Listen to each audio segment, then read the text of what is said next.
Hi, Christine. Happy Uh, Magic Monday. hey, Lorna. Happy Magic Monday. We today are going to talk about the things that hold us back from loving ourselves. Yeah, what's all this talk about loving ourselves, right? It seems like we're Right. supposed to do it all the time, right? I know it's a hot topic these days. Everyone's telling us, love yourself, Yeah, which sounds fantastic, but in practice can be hard for people. it can be really hard. And you know, what we love to do and jumping into this topic is let's talk about the hard stuff. Like, so I think intellectually and cognitively, we should love ourselves, right? It makes sense, right? Right. We got to give ourselves, fill ourselves up before we can fill other people up.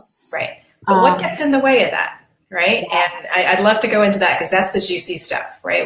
So we know what we should do, but we get caught, we get hooked and triggered, and all of a sudden we're doing the exact opposite. Right.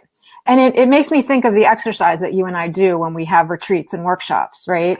And we talk, and I don't know if this happens to men, but I know that this happens to women, right? So we have people write down, they have two columns on a piece of paper. And on one column, we have them write down all the things that they're proud of, their achievements, the things that they do for other people, the things that they might feel good about, right? The good stuff. And then on the other side, we talk about the things that we try to push away, right? We talk about the shame and the worry and the guilt and the things that we're embarrassed about and the things that we don't want people to think about us. Right. And I find it really interesting because women look at both of those columns and they don't want anything to do with them. So what? Right? Where are you at the end of the day? Right? Exactly. Right. We find that we're not supposed to be proud and we're not supposed to stand in our light or have a big head or be conceited, right? Because that's the idea around our accomplishments. So we push that away, right? And then we have these other things that just don't feel good, right? They just make us feel yucky. And so we're pushing those away. And then who are we?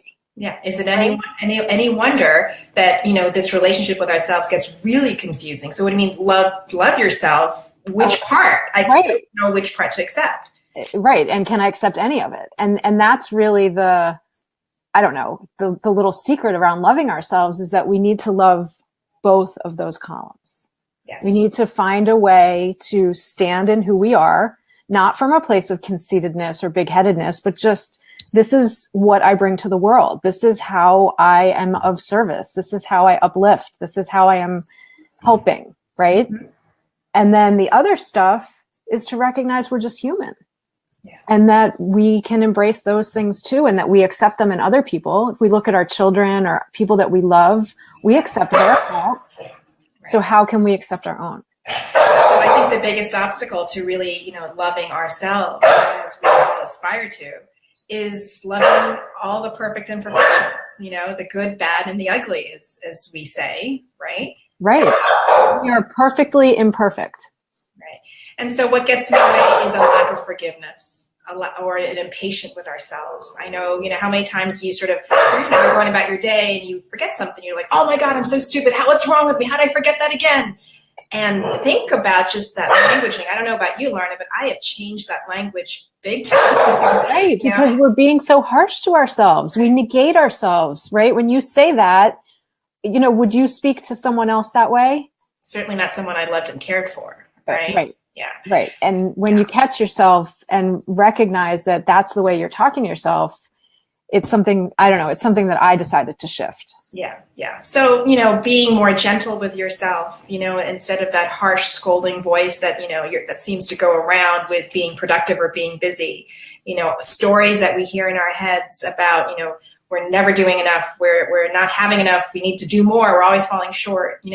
That impatience with where you are, right, mm-hmm. is really kind of what cuts to it. How many times do you say, you it's great to set standards and so you want to do better and you want to, aspire for greater things in the world. And that's great. But how many times might you find yourself setting expectations that are really unrealistic? Yeah. Even in your day to day. You know, we all aspire to be patient. We all aspire to be compassionate with other people, but we lose our stuff sometimes, okay? So half the part of loving yourself is recognizing that you are so beautiful. We're so beautifully human. And this whole spirituality thing, let's not go crazy here, right? This doesn't mean we're just walking around, you know, and everything's great all the time.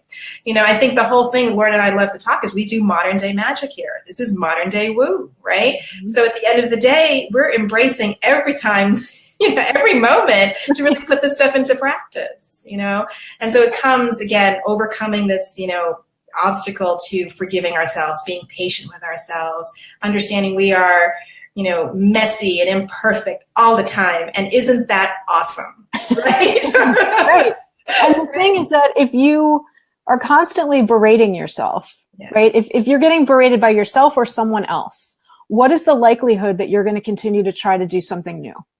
Absolutely. Very low, right? Yeah. Whereas if you can, you know, I remember the first time I caught myself, instead of saying, oh, Lorna, you're such an idiot, I had done something, I don't remember what it was, and I was like, oh, that was silly. Yeah. And that just had such a different feeling. And, you know, that is a small thing that is actually a giant step towards being compassionate with myself, being gentle with myself, and knowing that I make mistakes just like everybody else. And that's okay. Yeah, it's a great, you know, practice to bring attention to how you talk to yourself. You know, I think one of the worst habits I talk about is that negative self-talk, right? We're just in the habit of it, you know, and we're not even aware of it sometimes, but it really takes its toll. So the obstacle, you know, and the difference, Lorna, you know, when you do love yourself, when you're able to say, oh, you know what, I can't believe that happened, but, you know, I'll do better next time. Or I can see why that happened, and, you know, okay, I'm going to think about that more, right? All of a sudden, the feeling that comes with that acceptance, you know, the good, bad, and the ugly acceptance, right, is amazing. You know, there's such a peace, there's a calm to it. And like you said, all of a sudden there are more choices on how to respond to what's in front of you, right? But at the end of the day, it offers like an immediate quality of peace, an immediate quality of self-love. There really is nothing like that. And, you know, here's the other thing that gets in the way. If we love ourselves, we get the feeling we're going to be lazy. We're going to be slackers, right? You know, we talked about this the other day, you know, we can't sit down and have a cup of tea or, you know, watch a movie without feeling that we're falling short, right? Mm-hmm. So part of loving yourself is this, you know, recognizing that belief that, you know, you only get better. You only have more to give, right? You have become more effective in the world when you come from this place. Yeah. And I think that, you know, what we'd like to leave everyone with is just this whole notion that you are enough. You do enough, you have enough, and you are enough. Absolutely. And if you can remember that, when that voice wants to come and fight with you, it can really help you move through it. And this is a really big step towards loving yourself. And so we hope that this is helpful for you guys. All right. Love to hear from you guys. All right. Until next time. Next time. Bye, guys. Take care.